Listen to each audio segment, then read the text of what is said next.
Murdiman, petani asal Desa Tanggarasa, Kecamatan Sikap Dalam, Kabupaten Empat Lawang, harus merasakan dinginnya Hotel Prodeo.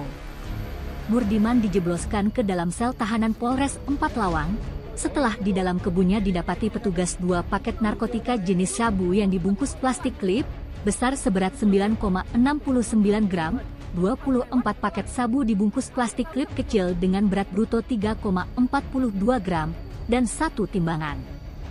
Tersangka digerebek Opsnal Satres Narkoba dipimpin langsung Kasat Narkoba itu Purnama didampingi Katim Opsnal Bribka Herianto atau akrab disapa Heri Kekel di sebuah pondok kebun miliknya.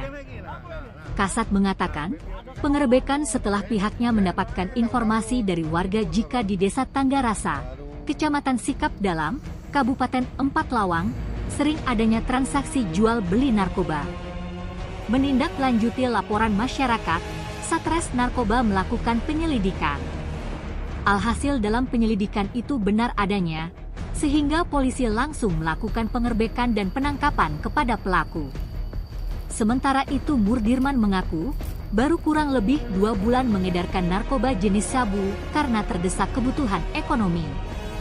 Pastinya, atas ulah nekatnya itu, Murdiman dijerat dengan pasal 114 ayat 1, subsider pasal 112 ayat 1 Undang-Undang Nomor 5 Tahun 2009 tentang narkotika dengan ancaman hukuman di atas 5 tahun penjara. Tim Liputan Sumsel Update TV melaporkan.